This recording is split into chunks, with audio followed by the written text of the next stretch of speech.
बेगूसराय में पीएम मोदी ने लालू परिवार को सबसे भ्रष्ट परिवार बताया। बोले लालू परिवार बिहार का सबसे भ्रष्ट परिवार। इस परिवार के ज्यादातर लोग जमानत पर बाहर चल रहे। पीएम मोदी बोले आरजेडी के राज में अपहरण फिरौती उद्योग की तरह चल रहे थे। आरजेडी जैसे दल जहां है वहां कानून व्यवस्था संभव नहीं। पीएम ने आरजेडी कांग्रेस पर हमला बोला। कहा राहुल और तेजस्वी जमानत पर बाहर चल रहे हैं। ये लोग संविधान हाथ में लेकर लोगों को गुमराह कर रहे। बेगूसराय में पीएम मोदी बोले ये जनसभा नहीं बिहार के सपनों का मेला है। बिहार में फिर से एक बार एनडीए की सरकार बनना तय। समस्तीपुर से पीएम मोदी की बड़ी भविष्यवाणी। बोले नीतीश कुमार के नेतृत्व में जीत के सारे रिकॉर्ड टूटेंगे। इस चुनाव में एनडीए को अब तक सबसे बड़ा जनादेश मिलेगा। पीएम मोदी बोले आरजेडी के जंगलराज ने कई पीढ़ियों को बर्बाद किया। जंगलराज में नक्सलवाद को बढ़ावा दिया। हमारी सरकार ने आज नक्सलवाद और माओवादी आतंक की कमर तोड़ दी। समस्तीपुर में मोदी बोले गठबंधन वाले पुराने दिन वापस लाने की फिराक में इनसे सावधान और सतर्क रहने की जरूरत है। जंगलराज वालों का डब्बा गोल करना जरूरी। आरजेडी कांग्रेस पर पीएम का हमला। कहा यह हजारों करोड़ों के घोटाले में जमानत पर चल रहे। इन्हें चोरी का आदत हो गई है और अब जननायक की उपाधि की चोरी में जुटे हैं। समस्तीपुर में मोदी बोले बिहार को लालटेन और उनके साथी नहीं चाहिए। बिहार में इतनी लाइट है तो लालटेन की कोई जरूरत नहीं। पीएम मोदी बोले जंगलराज वालों को दूर रखेगा बिहार। जनता ने फिर एक बार सुशासन सरकार को लाने का मन बनाया। वंचितों को प्राथमिकता देने वाला हमारा संकल्प। पीएम बोले अब नई रफ्तार से चलेगा बिहार। पिछड़ों अति पिछड़ों को वरीयता देना हमारी सरकार का संकल्प। पीएम मोदी बोले बिहार में आज ऐसा कोई कोना नहीं जहां विकास न पहुंचा हो। सीएम नीतीश दिन रात काम कर रहे। एनडीए यानी सुशासन और विकास की गारंटी। पीएम बोले गरीबों को मुफ्त अनाज और घर देना सेवा का काम। सरकार ने सामान्य गरीबों को 10% आरक्षण दिया। ओबीसी कमीशन को भी हमने संवैधानिक दर्जा दिया है। पीएम मोदी बोले वो दिन दूर नहीं जब बिहार के हर जिले में एक स्टार्टअप कंपनी होगी। अब ज्यादा से ज्यादा निवेशक बिहार में आना चाहते हैं। प्रधानमंत्री मोदी समस्तीपुर के कर्पूरी ग्राम पहुंचे। कर्पूरी ठाकुर को श्रद्धांजलि दी। परिजनों से भी मुलाकात की। सीएम नीतीश भी रहे मौजूद। समस्तीपुर की रैली में सीएम नीतीश बोले बिहार के लिए हमारी सरकार ने बहुत काम किया। एनडीए सरकार में राज्य का तेजी से विकास हुआ।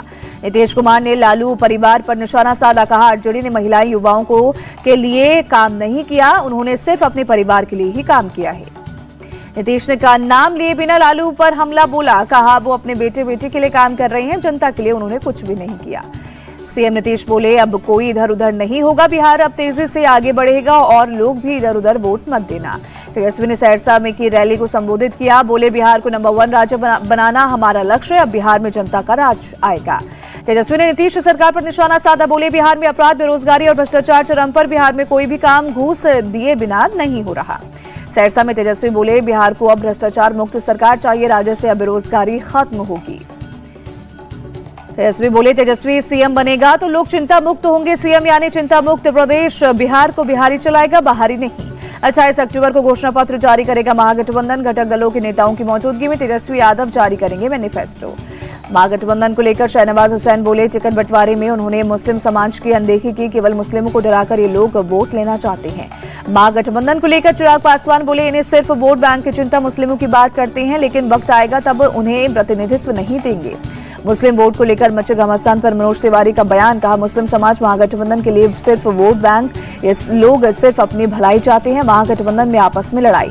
वीआईपी के मुकेश सैनी ने बीजेपी पर निशाना साधा। बोले बीजेपी अल्पसंख्यकों की फिक्र ना करे, हम देख लेंगे। लोगों को गुमराह करने बीजेपी का मकसद है। गोपालगंज में केंद्रीय मंत्री शिवराज सिंह चौहान बोले पूरे बिहार में एनडीए की लहर चल रही है। जनता जंगलराज नहीं मंगलराज चाहती है।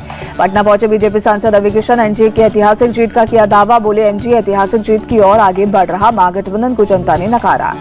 तेजस्वी को सीएम फेस बनाने पर अखिलेश यादव बोले पूरी उम्मीद है कि बिहार की जनता इस बार तेजस्वी को मौका देगी। आरजेडी सांसद मीसा भारती ने प्रधानमंत्री मोदी पर निशाना साधा। कहा मोदी सरकारी खर्चे से चुनावी रैलियां कर रहे। बिहार के लिए उन्होंने कुछ नहीं किया। बिहार के लालगंज से आरजेडी उम्मीदवार शिवानी शुक्ला को जान से मारने की धमकी। पुलिस ने फोन करने वाले को गिरफ्तार किया। मैथिली ठाकुर के कार्यक्रम में मिथिला पार्क की कथित अपनाम पर सियासत अब गर्म। यूपी के बांसरिया की बीजेपी एमएलए कृतिकी सिंह ने मैथिली को पार्क से बड़ा सम्मान बताया था। बाद में माफी मांगी। दिल्ली में आतंकी हमले की साजिश नाकाम। पुलिस ने आईएसआईएस के मॉड्यूल से जुड़े 2 आतंकियों को गिरफ्तार किया। भीड़भाड़ वाले बड़े बाजार में हमला करने की फिराक में थे आतंकी। आतंकियों के पास से संदिग्ध सामान बरामद। जैसलमेर दौरे पर रक्षा मंत्री राजनाथ सिंह लोंगेवाला के पास तनोट माता मंदिर में पूजा अर्चना और दर्शन कर आशीर्वाद लिया। ऑपरेशन सिंदूर पर रक्षा मंत्री राजनाथ सिंह का बड़ा बयान, कहा पाकिस्तान को ठीक ठाक डोज दे दिया है, कुछ भी करने से पहले अब पाक 100 बार सोचेगा। राजनाथ सिंह बोले, हमारे पायलट तो केवल हालचाल लेने गए थे, फिर मौका मिला तो क्या होगा बताने की जरूरत नहीं। कुरनूल बस हादसे पर सीएम चंद्रबाबू नायडू ने दुख जताया, मृतकों के परिवार के प्रति संवेदना व्यक्त की, घायलों के जल्द स्वस्थ होने की कामना की।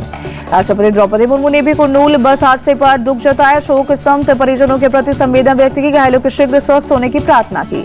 पूर्व कांग्रेस अध्यक्ष सीताराम केसरी की आज 25वीं पुण्यतिथि, कांग्रेस नेता राहुल गांधी ने श्रद्धांजलि दी।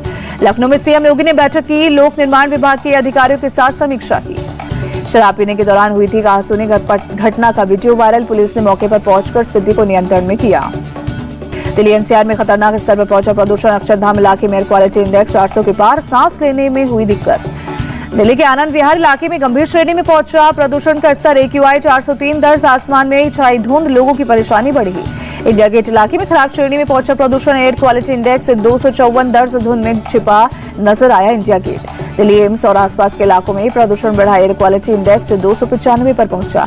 प्रदूषण कम करने के लिए दिल्ली सरकार का बड़ा कदम, 28 से 30 अक्टूबर के बीच कराई जाएगी आर्टिफिशियल बारिश, IIT कानपुर की टीम ने क्लाउड सीडिंग की। गुजरात के वापी में हादसा, रामा पेपर मिल में लगी भीषण आग, दूर तक फैली आग के लपटे, हादसे में किसी के हताहत होने की खबर नहीं। दिल्ली सीएम जवानों के साथ भाई दूज मनाई, छावला में BSF कैंप में जवान भाइयों को टीका लगाया। BMC चुनाव से ठीक पहले उत्तर भारतीय मतदाताओं को रिझाने में लगी महाराष्ट्र सरकार, मुंबई में छठ पूजा का होगा भव्य आयोजन, 60 से ज्यादा जगहों पर होगी पूजा। उत्तर प्रदेश के मंत्री AK शर्मा ने लखनऊ में छठ पूजा घाट का किया दौरा, अधिकारियों से तैयारियों के बारे में ली जानकारी। AK शर्मा ने सभी को दी शुभकामनाएं, बोले हम छठ पूजा के लिए बहुत अच्छी व्यवस्था करेंगे। RBI का गोल्ड रिजर्व 8,80,000 किलो के पार, सोने की कुल कीमत 8,40,000 करोड़ रुपए, 5 साल में करीब 2 लाख किलो सोने का भंडार बढ़ा। बैंक खाते में अब एक की जगह 4 नॉमिनी रख सकेंगे, ग्राहक हर नॉमिनी का हिस्सा तय कर सकेगा। 1 नवंबर से लागू होगा नया नियम। मारुति सुजुकी की जिम्नी का दुनिया में डंका, जापान, मैक्सिको, ऑस्ट्रेलिया, अफ्रीका और चिली में बेची 1 लाख कार, कंपनी ने दी जानकारी। रेनॉल्ट जल्द लॉन्च कर सकती है 7 seater SUV, 6 airbag, hill hold control और 360 डिग्री कैमरा मिलेगा। एक्स शोरूम कीमत 16 लाख से 26 लाख हो सकती है। BSNL ने सीनियर सिटीजन के लिए लॉन्च किया सस्ता प्लान, 1,812 रुपए में 1 साल की वैलिडिटी, अनलिमिटेड फ्री कॉलिंग के साथ 2 GB डेली डाटा मिलेगा। Vivo X300 सीरीज भारत में जल्द हो सकती है लॉन्च, 6000 mAh की बैटरी और 200 मेगापिक्सल कैमरा मिलेगा। BIS वेबसाइट पर हुई लिस्टिंग। Redmi K90 और K90 Pro Max चीन में लॉन्च, K90 Pro Max की कीमत 49,000 से 65,000 रुपए, Redmi K90 का प्राइस 32,000 से 49,000 रुपए। गाजा में युद्धविराम को आगे बढ़ाने की कोशिशों के बीच अमेरिकी विदेश मंत्री रूबियो पहुंचे इजरायल। इससे पहले अमेरिकी उपराष्ट्रपति JD वेंस ने किया था इजरायल का दौरा। इजरायली PM नेतन्याहू ने अमेरिका के साथ सहयोग की तारीफ की, पश्चिमी तट पर इजरायल के कब्जे के मुद्दे पर इजरायल को स्वतंत्र देश बताया। उसी राष्ट्रपति पुतिन ने अमेरिका की ओर से लगाए गए नए प्रतिबंधों की कड़ी आलोचना की, इसे अनफ्रेंडली एक्ट करार दिया। रूस ने किया न्यूक्लियर ड्रिल, बैलिस्टिक मिसाइलों और क्रूज मिसाइलों का किया परीक्षण। रूस यूक्रेन के बीच भीषण युद्ध जारी, यूक्रेन के जापोरिजिया में रूस का ड्रोन अटैक, 3 बच्चे समेत 15 से ज्यादा लोग घायल, कई इमारतों को पहुंचा भारी नुकसान। पाकिस्तान के पूर्व PM इमरान खान की बहन की मुश्किलें बढ़ी, एंटी टेररिज्म कोर्ट ने अलीमा खान के खिलाफ गैर जमानती वारंट जारी किया, सुनवाई के दौरान गैर मौजूद रहने के चलते warrant. Pakistani army chief Munir पर पूर्व PM इमरान खान का बड़ा हमला, लोकतंत्र की हत्या का आरोप लगाया, कहा मुनीर ने पाक को दमनकारी देश में बदला, बल प्रयोग कर लोकतंत्र की जड़ें कमजोर की। अमेरिकी कोस्ट गार्ड ने प्रशांत महासागर में तस्करी करने वाले जहाज को रोके जाने का वीडियो जारी किया, ड्रग तस्करी के खिलाफ ट्रंप प्रशासन चला रहा है अभियान। अमेरिका में 2 दिन से एक आइलैंड में फंसे परिवार को कोस्ट गार्ड ने बचाया, बोट में आग लगने के बाद तैरकर आइलैंड पहुंचा था परिवार। सर्बिया की राजधानी बेलग्रेड में संसद भवन के बाहर गोलीबारी और आगजनी, एक शख्स घायल, राष्ट्रपति ने बताया आतंकी हमला। अर्जेंटीना की राजधानी ब्यूनस आयर्स में प्रदर्शन, सरकार के खिलाफ हजारों की संख्या में लोग सड़कों पर उतरे, राष्ट्रपति जेवियर के खिलाफ भी जमकर नारेबाजी। प्रदर्शनकारियों ने सरकार की नीतियों के खिलाफ प्रदर्शन किया, अमेरिका के साथ आर्थिक समझौतों का भी विरोध। वाशिंगटन यात्रा के दौरान किंग चार्ल्स को किया गया सम्मानित, रॉयल कॉन्फेडरेटर की दी नई उपाधि। क्रिकेट में एक ही दिन भारत की हार और जीत, ऑस्ट्रेलिया के खिलाफ वनडे सीरीज गंवाई, तो वुमेन्स वर्ल्ड कप के सेमीफाइनल में पहुंची टीम इंडिया। भारत की महिला क्रिकेट टीम शानदार क्रिकेट की बदौलत सेमीफाइनल में पहुंची, न्यूजीलैंड को 53 रनों से हराया, दिखाया बाहर का रास्ता। टीम इंडिया ने करो या मरो के मुकाबले में 49 ओवर में 340 रनों का स्कोर खड़ा किया। भारत की तरफ से लगे 2 शतक, बारिश की वजह से 49 ओवर का हुआ मैच। भारत की तरफ से प्रतिका रावल ने 122 रनों की पारी खेली। स्मृति मंदाना ने 109 रन बनाए। जेमिमा रोड्रिग्स ने 76 रन जोड़े।